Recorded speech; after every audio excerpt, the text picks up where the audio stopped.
자, 우리 잠깐 기도하고 마지막 요한계시록 강의 시작하도록 하겠습니다. 어쨌든 우리가 목회자로서 가장 부담스러운 책 가운데 하나가 요한계시록하고 다니엘서, 스가랴서 같은 경우들인데, 우리가 그런 것들 속에서 우리가 하나님 지혜의 문을 열어주셔서 그 말씀들을 잘 풀어나갈 수 있는 그런 은혜를 달라고, 또 준비되어졌던 모든 것들을 통해서 우리가 담대하게 요한계시록을 가지고 여러분들이 교회에서 강의하고 설교할 수 있는 그런 안목이 열려지도록 하나님 우리의 눈을 열어달라고 함께 한번 통성으로 기도하고 시작하겠습니다. 사랑과 자비가 풍성하신 아버지 하나님, 은혜와 은총을 감사하며 하나님의 은혜 가운데서 우리에게 귀한 요한계시록이라고 하는 책을 허락하여 주셔서 다시 오실 주님의 그 영광의 날을 소망하게 하셔서 감사합니다. 이제 우리가 그 책이 두려운 책이 아니라, 또 어렵고 힘든 것이 아니라, 하나님께서 그 속에서 하나님의 마음을 얼마나 아름답게 보여주셨는지를 깨닫고 그 하나님의 마음을 가지고 이제 우리가 담대하게 하나님의 진리를 선포함으로 모든 성도들이 이 땅 가운데 죄악과 담대하게 싸울 뿐만 아니라 선한 싸움을 싸우어 하나님의 나라의 영광이 이 땅 가운데 임하고 하나님의 뜻 안에서 다시 오실 그 영광의 주님을 맞이할 때 하나님 영광스러운 모습 속에 하나님 맞이할 수 있도록 주여 도와주시옵소서. 그래서 우리가 담대하게 다시 오실 주님을 기대하는 마음을 갖도록 하나님 말씀을 풀어내고 설교하고 선포하고 가르칠 수 있는 담대함과 지혜와 명철을 허락하여 주시옵소서. 그렇게 하시 하나님을 찬양합니다.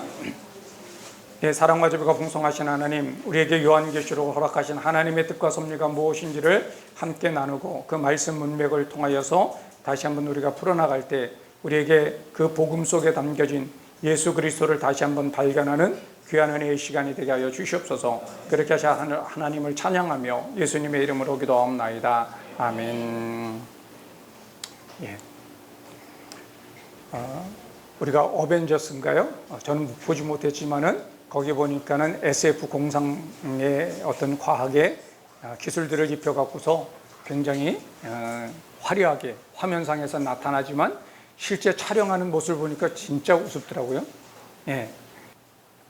그래서 우리가 요한계시록 하면 대체적으로 저도 그렇고 우리나라의 복음이 전파되어졌을 때 그 선교사님들이 가지고 있었던 요한계시록에 대한 해석 방법 가운데 하나가 세대주의적인 관점에서 해석을 많이 했었습니다. 그리고 지금도 그러한 관점이 팽배해져 있고 그것이 어떤 면에서는 우리의 피부에 많이 와닿아 있는 상황들이죠. 그래서 우리가 우리의 시대 속에서 예수님 빨리 오게 하기 위해서 땅끝까지 복음 전하면 예수님 오실 거라고 해갖고서 이제 그런 운동들도 하고 또 이스라엘 회복에 대한 운동들도 하고 있었던 것들, 그런 것들로 인해서 우리가 어떤 선입견 때문에 성경 본문 문맥보다도 우리가 갖고 있는 선입견 때문에 성경을 정확하게 독해하지 못하는 일들이 일어났었다는 거예요. 그래서 우리가 요한계시록을 통해서 관심을 가져야 될 영역은 다른 것에 있는데 우리는 휴거가 언제 되느냐, 예수님이 언제 오시느냐, 그리고 이마에 666을 맞으면 안 된다는데 그걸 어떻게 피할 수 있고, 그리고 성경에 나타난 사단의 공격과 그 무서운 전쟁 속에서 우리가 어떻게 살아남을 수 있을까라고 하는 이런 생각들 속에 있다 보니까 본질적인 것들을 우리가 많이 놓치고 있다라고 하는 사실이죠. 그래서 우리가 요한계시록을 오해하는 이유를 한 대략적으로 3가지만 먼저 보고서 우리가 한번 풀어보려고 합니다. 첫째로는 요한계시록은 우리가 방법론 할 때 여러분 아는 것처럼 극문학적 형식을 갖고 있어요. 그래서 우리가 구약에서는 극문학적 형식을 갖고 있는 게 어떤 책이죠? 욥기입니다. 그러니까 여러분 드라마를 보면서 드라마의 이야기의 줄거리가 어떻게 되는 부분들에 있는 것들을 파악해야 되는 것이지, 거기에 등장하는 인물이나 배경이나 이런 것들 속에 너무 개별적인 것에 몰입하게 되어지면 정확하게 읽을 수 없는데, 극문학적 형식을 가지고 있어서 이제 크게 보면 우리 프린스턴 대학교에서 있었던 얼머레라고 하는 박사님은 요한계시록을 7막 7장으로 연극 무대를 하는데 7막의 7장으로 나눠져 갖고서 그 장면이 바뀌어지는데, 그 장면이 전혀 새로운 다른 것들을 이야기하고 있는 것이 아니라 똑같은 사건을 관점을 달리해서 이게 나열되어지고 있다는 거예요. 그러니까 연대기 순으로 되어져 있는 것이 아니라 어떤 사건에 대해서 각각 다른 측면을 설명하는 사이클로 되어 있다는 거예요. 근데 그 사이클이 단순 반복이 아니라 관점을 달리할 뿐만 아니라 조금 더 진전되어지고 있다는 것이죠. 가령 나팔 재앙 속에서는 땅에 쏟아지면은 얼마가 파손되어지죠? 3분의 1이 파손되어져요. 그러나 대접 재앙에서는 모든 것이 다 없어지게 되어지는 일들이 일어나게 된다는 거죠. 그래서 우리가 연대기적인 것이 아니라 사이클로 되어 있다라고 하는, 그래서 이따가 이제 그 요한계시록 수평 보여줄 때 제가 그 얼머레 교수님이 작성하셨던 수평을 여러분에게 보여주고서 설명하게 될 것인데, 그래서 여러분들이 이 요한계시록의 문학적 구조가 어떤 것인지를 정확하게 파악하지 못하니까 남이 다리 긁는 일들이 일어난다는 것이죠. 두 번째로는 문학적 장르에 대한 이해를 하지 못했다는 거예요. 그러니까 요한계시록은 하나의 문학적 장르로 되어 있지 아니하고 복합적 문학 장르로 되어 있다는 거예요. 첫 번째로는 소아시아 7교회에 편지한다라고 하는 말씀을 통해서 볼 때 서신서예요. 그러면 서신서를 해석할 때는 여러분 우리가 어떻게 해석을 해야 되죠? 문자 그대로 해석을 하면 되는 거죠. 그러니까 법률 판결문 같은 경우는 우리가 그것은 비유적 표현이 아니라 문자적 해석을 해서 이해를 해야지만이 정확하게 알 수 있는 것처럼 서신서도 마찬가지예요. 편지를 쓰는데 그것을 가지고 연애 편지 아닌 이상은 여러분 우리가 문자적인 해석을 해야 되는 것이 맞습니다. 근데 문자적인 해석이 다 서신서냐? 아니요. 전체적으로 요한계시록이 서신서로 우리가 분류하기는 하지만 그 안에는 예언서라고 하는, 다시 말해서 선지서 양식도 들어있다는 거죠. 그러면 선지서 양식은 우리가 여러분들이 이제 연속 학생들은 우리가 선지서 해석 방법론 우리가 배운 것처럼 또 신약 하시는 분들은 내년도에 이제 선지서는 해석하는 방법이 좀 다릅니다. 그래서 그 해석하는 방법에 입각해서 요한계시록을 풀어야만 된다는 것이죠. 그리고 묵시문학적인 요소도 있다는 거예요. 여러분 우리도 어렸을 때 동요 같은데 푸른 하늘 은하수 어떻게 가사가 되죠? 하얀 쪽, 예. 삿대도 없이 돛대도 없이 가기도 잘도 간다. 그 노래에 담고 있는 의미가 뭘까요? 그게 저항가요라는 거 아세요? 예. 그러니까 우리나라가 왕도 없고 주권도 없고 지도자도 없는데 그냥 세월 흘러가는 듯이 물 떨어져 가듯이 우리나라가 도대체 어디로 갈 건지 모르지만 하여튼 떠내려가는 거에 대해서 이야기하고 있는 거죠. 근데 그 노래를 사실 그대로 우리가 이 주권을 빼앗겨서 그렇고 지도자가 없어서 그렇다라고 하는 말을 직접적으로 표현하지 못한 이유가 뭐죠? 그렇죠. 일본에 압박이 있고 핍박이 있기 때문에 그것을 돌려서 이야기하게 되어지는 것이죠.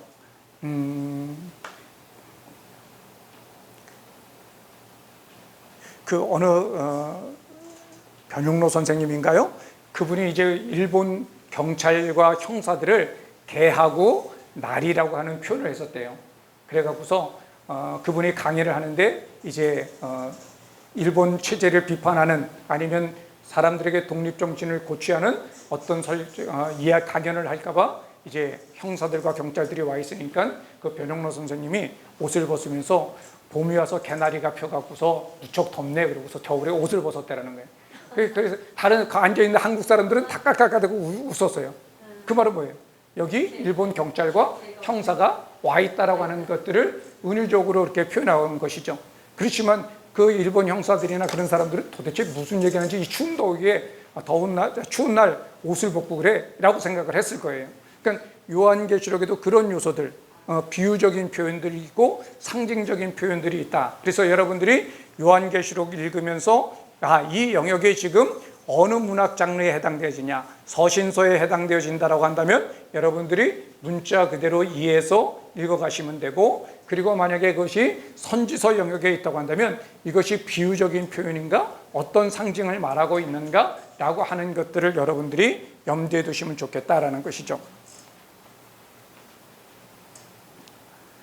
그리고 한 가지 또 우리가 이 요한계시록을 어렵게 여기고 난해하다고 여기는 것 가운데 하나는 저자의 기록 목적을 놓치고 있다는 거예요. 저자가 이 글을 기록할 때는 어떤 기록 목적을 갖고 책을 썼는데 그 저자의 기록 목적, 의도와는 전혀 상관없이 우리의 궁금증과 관심만을 가지고 그 책을 해석하기 시작했다는, 그 잘못된 선입견이죠. 그 잘못된 선입견으로 인하여서 결과적으로 요한계시록이 담고 있는 본질, 우리에게 전하고자 하는 핵심 메시지들을 많이 놓치게 되어졌다는 것이죠. 그래서 많은 사람들이 요한계시록 하면 대체적으로 요한계시록에 나타나 있지 않지만 휴거라고 하는 것들을 가장 먼저 생각하고, 그리고 아마겟돈 전쟁이 어디서 일어날 것인지, 언제 일어날 것인지, 그래서 그것은 우리의 관심만이 아니라 예수님의 제자들도 그런 일에 대해서 관심을 가졌어요. 그래서 복음서에도 보면 예수님께 제자들이 뭐라고 했죠? 하나님의 나라가 언제 어떻게 임하느냐라고 하는 것들을 묻고 있었다라는 것이죠. 그래서 우리가 여러분들이 저자가 어떤 기록 목적을 가지고 이 책을 썼는지를 보자라는 거죠. 그러면 지금 소아시아에서 예수 믿는 것 때문에 고난과 환난과 박해를 당하고 있는 그러한 많은 교회 성도들에게 저자 요한은 어떤 목적을 갖고 썼을 것 같아요? 여러분이 사역하는 교회 성도들이 이제 어떤 사업의 실패나 아니면 질병으로 인하여서 고난과 고통을 당하게 될 때 편지를 쓴다고 한다면 어떤 편지를 쓰겠어요? 격려하고 위로하고 용기를 갖게 하는 글을 쓰겠죠. 어떤 아무리 얄밉게 부렸던 사람이라도 할지라도, 말썽만 부리는 권사님이었었다 할지라도, 아무리 담임 목사가 거봐 쌤통이다 뭐 이러면서 너 그러니까 이거 이렇게 쓸지는 없다라는 거죠. 그죠?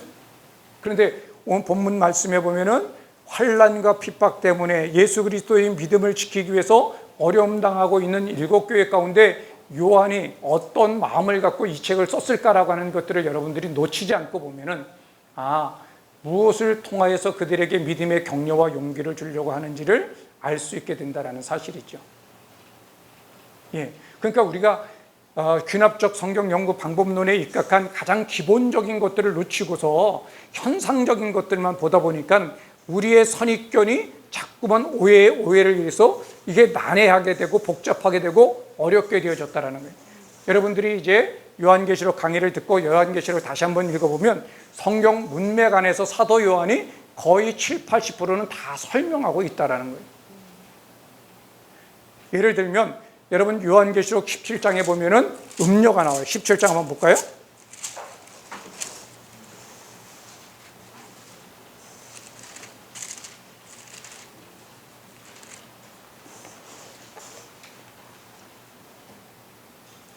자, 요한계시록 17장 1절 함께 같이 읽겠습니다. 시작. 또 7 대접을 가진 7 천사 중 하나가 와서 내게 말하여 이르되 이리로 오라. 많은 무리에 앉은 큰 음료가 받을 심판을 내게 보일 거라는 거예요.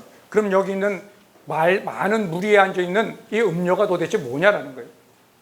이게 뭐죠?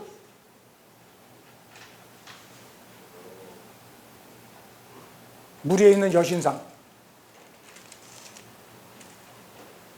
그래서 어떤 사람들은 뉴욕에 있는 뉴욕의 여신상이 이 음료라고 해갖고서 미국이 이제 뭐 큰 용이다, 뱀이다라고 얘기하는 사람들도 있는 것을 보게 되는데, 자 17장 그 뒷부분에 보면은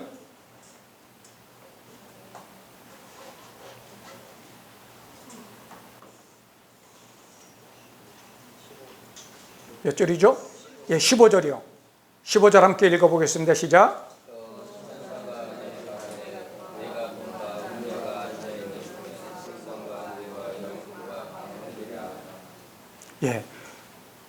지금 15절에 보면은 물은 백성과 무리와 열국과 방언들이라는 거예요. 그러면 이 백성과 만국 이것을 다른 말로 말하면 모든 나라라고 말할 수 있는 것이죠. 그렇다면 그 당시 모든 나라를 다스리고 있는 나라는 어떤 나라였어요? 로마라고 하는 나라이죠. 그러니까 우리에게는 시간의 간격이 있기 때문에 해석이 어느 정도 좀 필요하긴 하지만 그 당시에 있는 사람들은 바로 이 말을 읽는 순간 어떤 나라를 지칭하고 있는지를 금방 이해할 수 있다라는 것이죠. 그리고 사도 요한은 우리가 선지서 해석 방법 속에서 상징이라고 하는 것은 말하는 사람이나 듣는 사람들이 다 알고 있는 내용, 그렇지만 듣지 못하는 제3자는 알지 못하지만 말하는 사람하고 듣는 사람은 다 이해할 수 있는 것들을 상징화해서 이야기하고 있다는 거예요. 그런데 만약에 듣는 사람들이 혹시 이 상징을 사용했는데 알아들을 수 있을까 없을까라고 생각되는 의심이 들면은 반드시 거기에 대해서 설명해 주고 있다라는 거죠. 자, 요한계시록 2장에도 보면은 1장이요.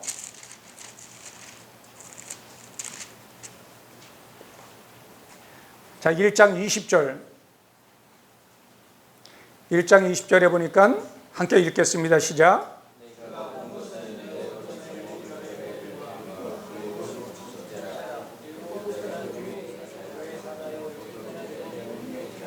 예, 7별과 7금초대가 나오는데 그게 뭘까라고 하는 것들이 원독자들이 이해할 수 없을 수 있어서 이제 사도 요한이 7별은 7교회의 사자라는 거예요. 말씀을 전하는 자라고 하는 것이죠. 그러면 요한계시록에 나오는 별은 뭘로 우리가 이해하면 되죠?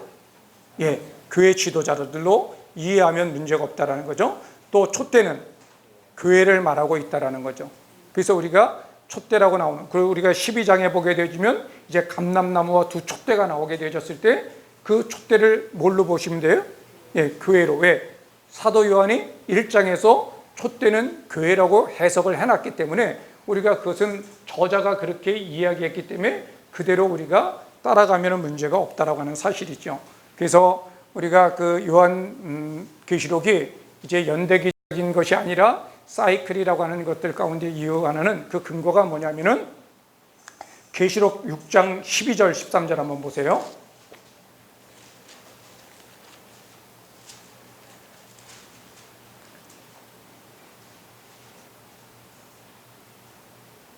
예, 12절 한번 같이 읽겠습니다. 시작. 내가 보니 여섯째 인을 떼실 때에 큰 지진이 나며 해가 검은 털로 짠 상복같이 검어지고 다른 온토피같이 되며 하늘의 별들이 무화과 나무가 대풍에 흔들려 설익은 열매가 떨어지는 것 같이 땅에 다 떨어지게 됩니다. 8장 12절 그대로 6장 12절에서 8장 12절로 가시죠.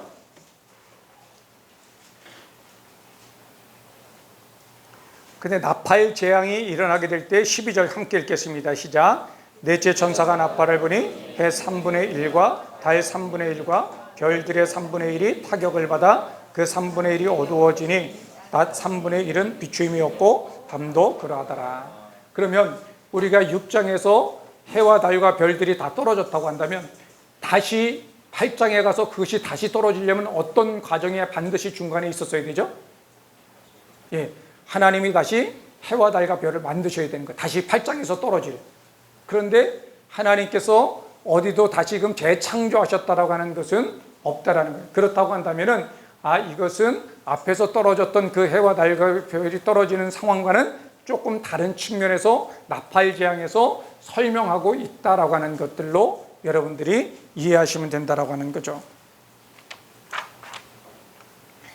그래서 우리가 요한계시록을 해석할 때 6장에서 16장 이게 4개의 사이클로 되어져 있다라고 하는 것들만 여러분이 머리에 염두에 두고, 그리고 그 각각 인, 나팔, 표적, 대접 그 재앙들이 어떤 관점에서 기록하고 있느냐라고 하는 거죠. 그 대상이 누구이고 어떤 의미를 설명하려고 지금 인재앙을 설명하고 있고 나팔 재앙을 설명하고 있고 표적 설명을 하고 있고 그 다음에 대접 설명을 하고 있느냐라고 하는 것들을 여러분들이 이해하시면 그렇게 어려움이 없을 거라고 저는 생각이 되어집니다.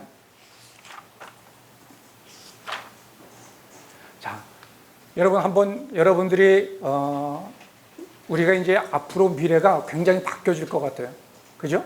과학적인 물질 문명들이 굉장히 발달해 갖고, 그래서 요즘도 이제 집집마다 어떤 사람들은 로봇 청소기를 사용하는데, 로봇 청소기를 사용하면 왜 집이 깨끗하죠?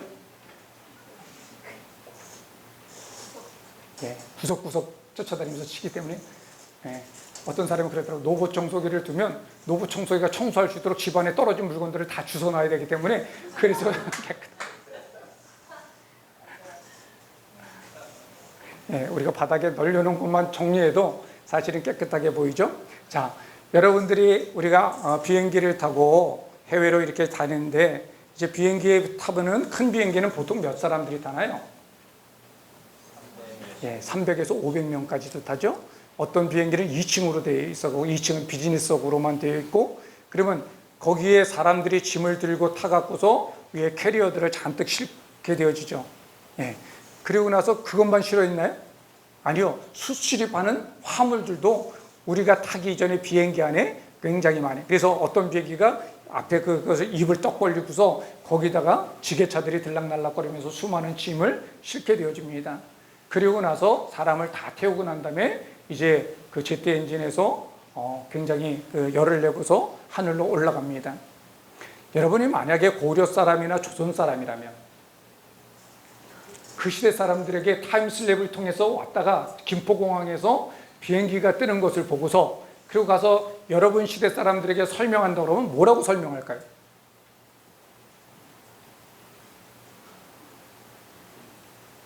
우리 은주자매님 뭐라고 설명할 수 있을까요?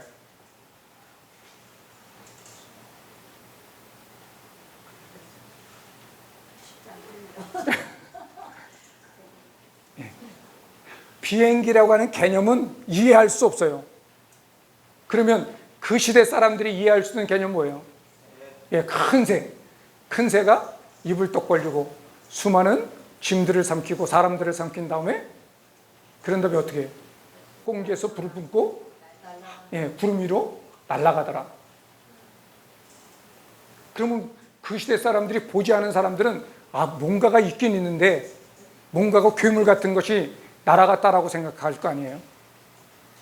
그러니까 우리가 성경이 이 기록되어져서 우리까지 오기까지는 2000년에 있는 시간들이 흘러갔기 때문에 우리가 정확하게 1:1로 이것이 무엇을 의미하는지는 다 알 수 없지만 그래도 감사한 것은 우리가 구약적인 모티브를 사용하고 있기 때문에 거의 다 구약적인 것들 속에서 우리가 모르면 이 사건이 구약의 어떤 사건들과 연관성이 있을까라고 하는 것들을 여러분들이 생각해서 보시면 요한계시록 70~80%는 큰 오류 없이 해석할 수 있다라고 저는 생각이 되어집니다.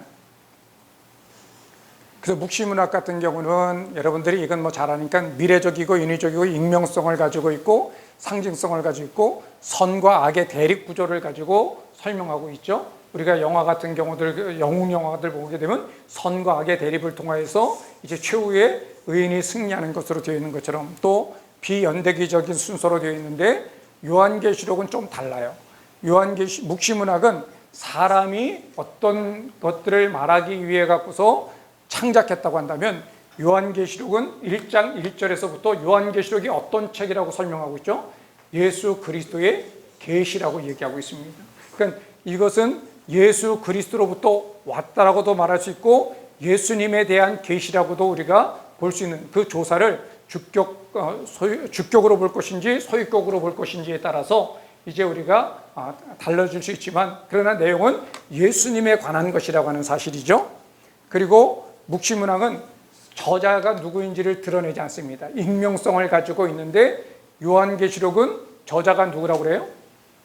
나 요한이라고 명확하게 밝히고 있다는 것이죠.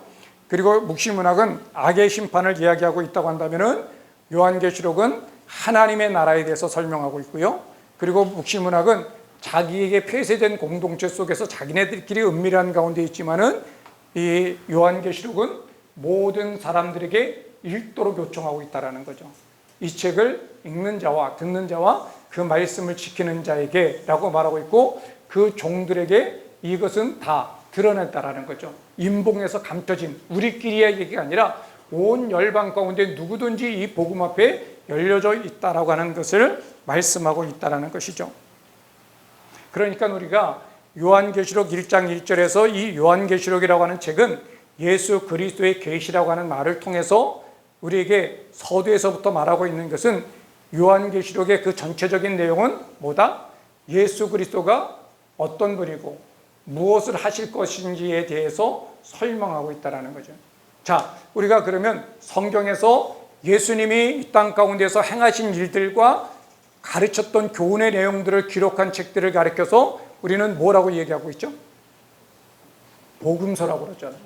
그러면 마찬가지로 요한계시록도 예수님에 대한 예수님의 계시를 담고 있고 장차 오실 복음서라고 하는 것은 초림하셔서 우리의 죄를 대속하기 위해서 십자가에 못 박혀 죽으신 예수님, 부활 승천하신 예수님까지 기록하고 있다고 한다면, 이제 요한계시록은 어떤 예수님에 대해서 담고 있죠? 다시 오실 예수님에 대해서 담고 있는 책이라고 하는 사실이죠. 그러면 복음서가 우리에게 큰 기쁨의 소식이 되어질 수 있다고 한다면, 요한계시록은 더더욱이 큰 기쁨의 소식이 되어질 수 있다라고 하는 사실을 우리가 기억할 필요가 있다라는 거죠. 자, 요한계시록을 우리가 들어가기 전에 이제 그 상징적인 숫자가 있습니다. 그것에 대한 이해를 우리가 조금 하고서 들어가는 것이 필요할 것 같습니다. 여러분, 우리나라는 숫자 중에서 어떤 숫자를 치료하죠? 예, 여러분이 병원에 입원했는데 4층에 404호실이야. 그럼 그 병실 들어가겠어요? 아니면 우리 윤재 목사님은 믿음이 담대함이 있어서 들어가는데 대부분 4층에 444호 그러면 왠지 모르게 찜찜한 마음이 드는 거예요. 그러면 우리나라 사람들은 사자를 죽을 사자와 같다라고 하는 발음이기 때문에 싫어하지만 서양 사람들도 사자를 싫어하나요? 어떤 걸 싫어하죠? 13. 그렇죠. 13의 금요일 같은 경우들을 싫어하게 되죠. 그러니까 그 나라마다 숫자가 갖고 있는 어떤 상징성이 있다라고 하는 사실이죠. 그래서 우리가 그것들에 대해서, 자, 우리는 서양 사람들은 가위바위보를 하면은 몇 번의 승부를 보는 것을 단 한 번입니다. 근데 우리나라는 한 번 해갖고는 직성이 안 풀려. 몇 번 해야 돼요?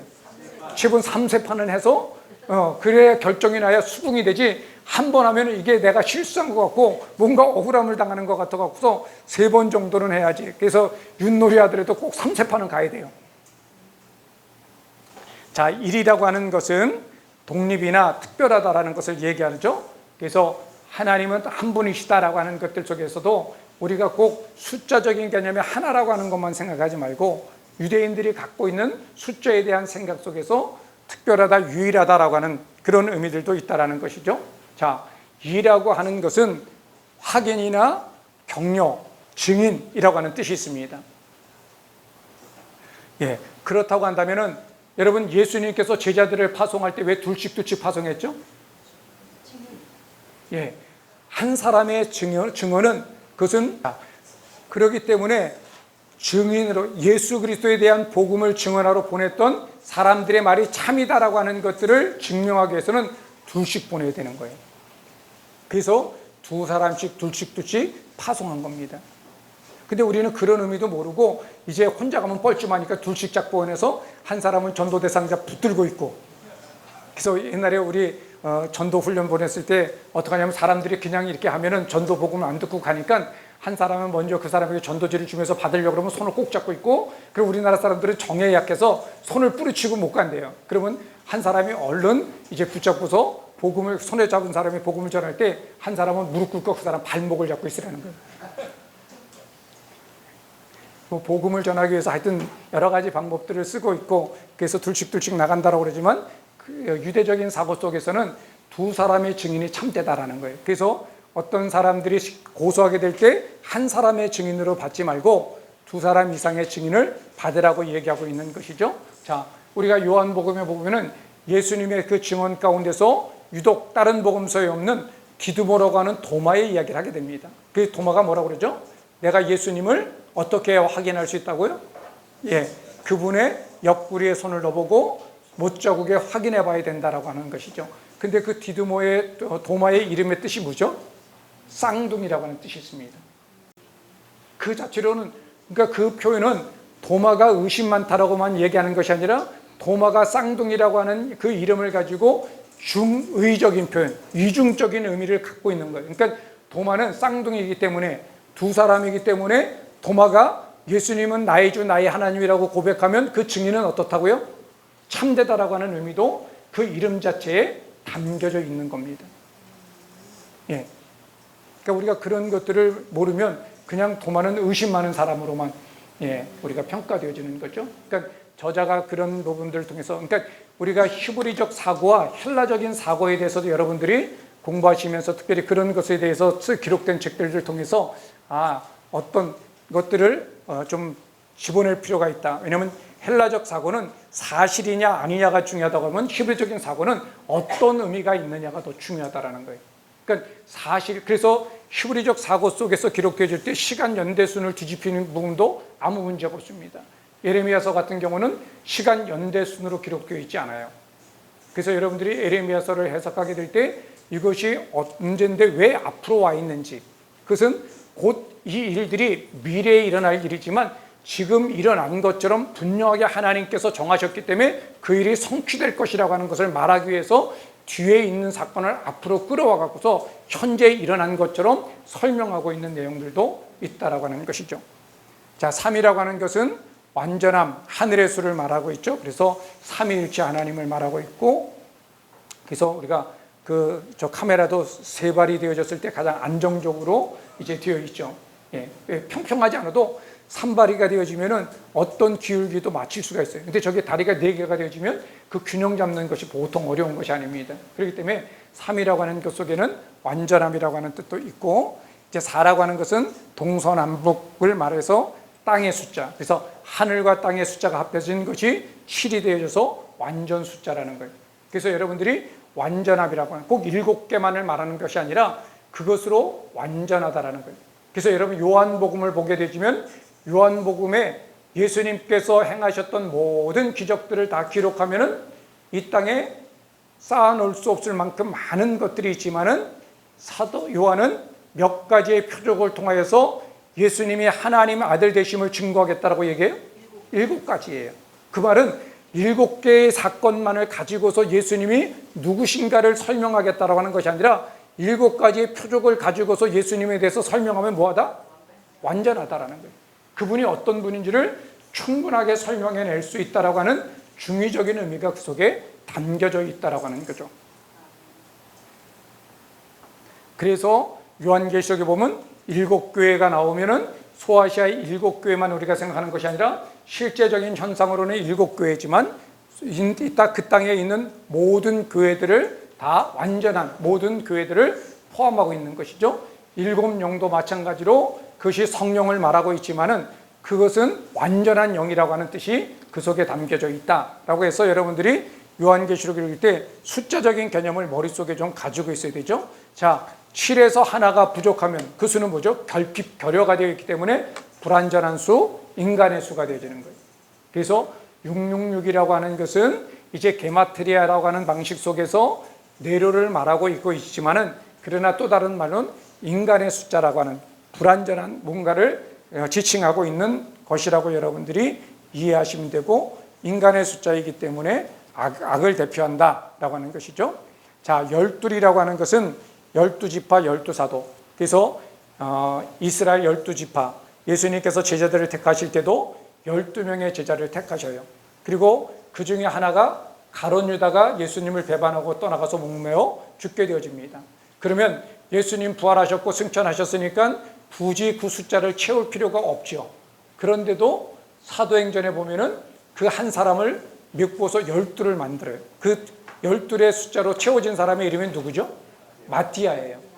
근데 사도행전 그 2장에 그 마띠아를 보충하는 그 사건 속에 마띠아가 등장한 이후에 성경 어디에도 마띠아가 등장하지 않습니다.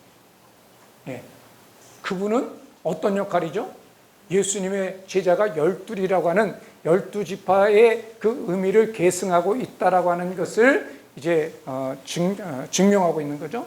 자, 그러면 구약의 하나님의 백성을 대표하는 것이 12지파, 그리고 신약의 하나님의 백성을 대표하는 것이 12제자라고 하는 거죠. 12사도라고 하는 것이. 그래서 12가 12이 곱해지면 어떻게 되죠? 144가 돼서 강조의 용법이고요. 그리고 구약의 하나님의 백성과 신약의 하나님의 백성을 12와 11을 더하면 24가 되어지는 거죠. 그래서 4장 5장에 보면 24장로들이 등장하게 되고, 또 어떤 이유인지는 잘 모르지만은 구약에 보면 다윗이 제사장의 제도를 개편하면서 보통은 30세에 돼서부터 제사장의 직무를 감당하는데 역대상에 보게 되어지면은 이제 다윗의 시대에 20세로 연령이 낮춰지게 됩니다.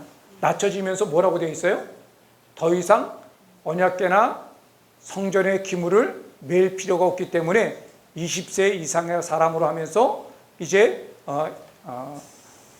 24반차로 나누게 되어집니다. 그러니까 다윗이 아무런 생각 없이 그냥 24반차로 나눈 것이 아니라 24라고 하는 개념 속에는 뭔가 그 유대인들 속에 어떤 개념들이 있지 않았을까 하는 생각을 해보게 되죠. 그리고 이스라엘은 워낙 사막지대에 있기 때문에 사람들의 숫자가 많지 않기 때문에 강조할 때 우리가 사람들이 많이 모이면 우리는 몇 명이 모였다고 그러죠? 예, 수만 명이 모였다고 그래요. 예. 그러면 중국은 뭐라고 말할까요?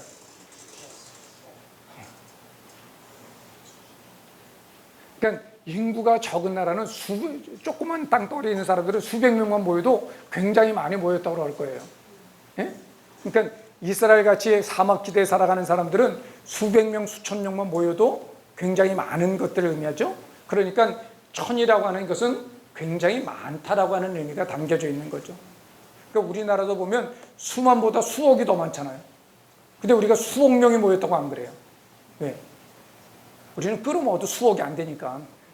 중국이나 인도나 미국이나 되지 우리는 아무리 끌어모아도 수억이 안 되기 때문에 수만 명이 모였다 그러면 굉장히 많이 모였다는 것이 꼭 만 명이 모였다는 것이 아닌 것처럼, 그래서 이스라엘 사람들도 수천 명이 모였다 그러면 굉장히 많이 모인 숫자라는 거죠. 그래서 구약의 하나님의 백성 12와 신약의 하나님의 백성 12를 대표하고 있는 대표수를 곱해서 거기다 천을 섞은 것이 14만 4천이라고 하는 숫자죠. 예. 그것은 우리가 이제 14장 풀면서 여러분들에게 설명하겠습니다. 자, 요한계시록 해석하는 방법은 과거적인 해석 방법이 있습니다.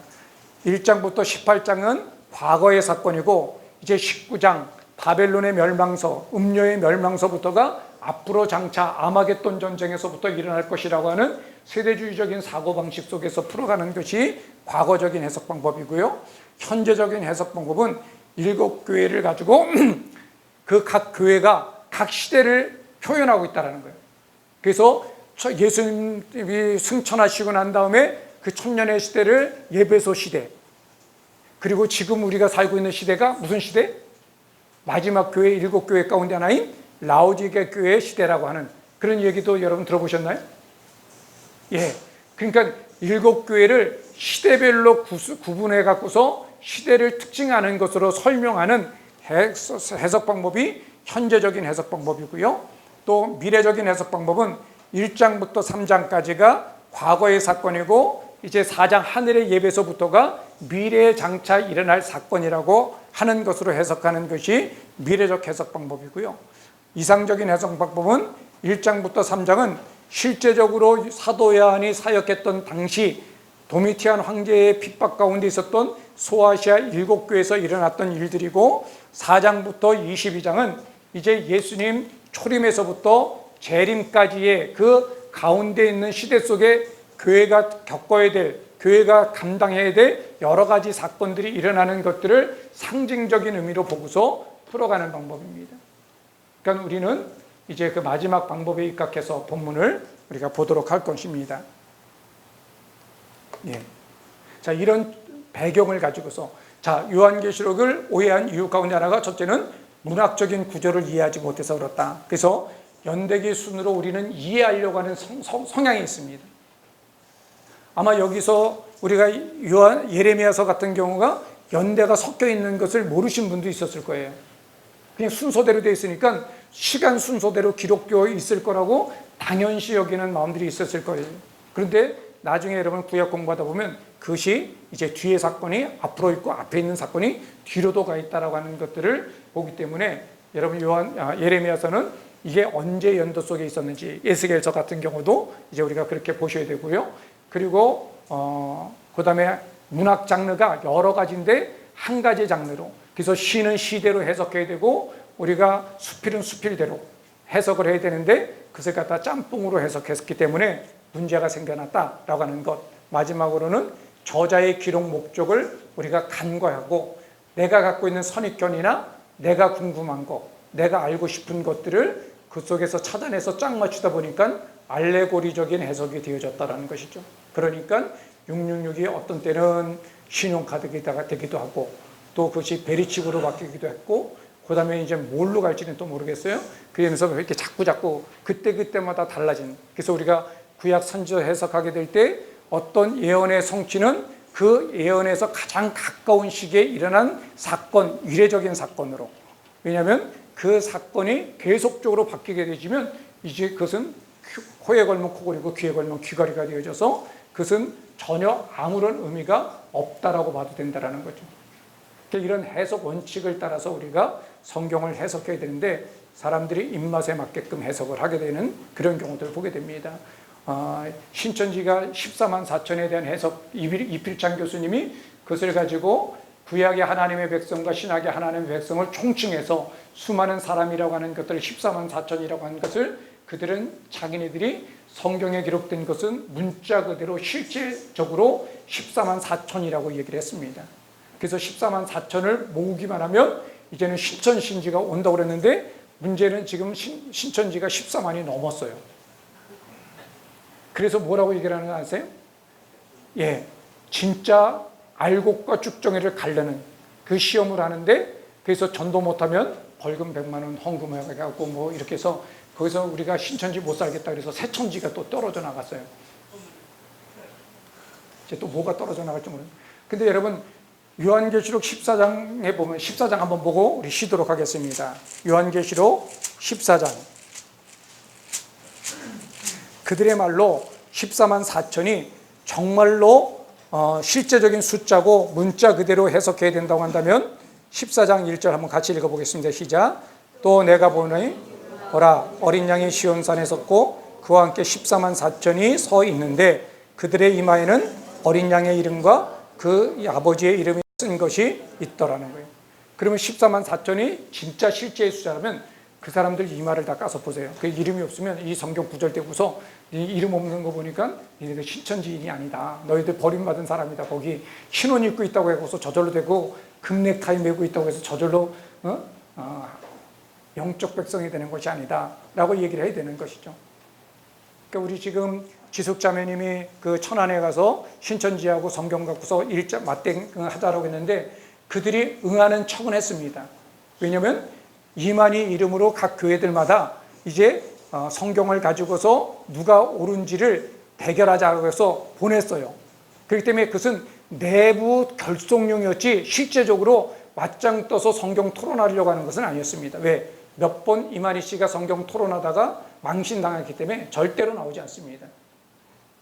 그래서 자기네들이 먼저 도전장을 냈기 때문에 안 올 수는 없으니까 일단 응한다라고 놓고서 그러면서 이 핑계 저 핑계 대고서 마지막에는 성경 없이 머릿속에 든 것만 갖고 하자고 그래갖고서 뻐그러 틀어갖고서 지금 이제 계속적으로 공격을 하고 있는 부분들 쪽이 있는데 걔네들은 내부 결속용이지 우리에게 위한 것이 아니라고 하는 사실이 있죠.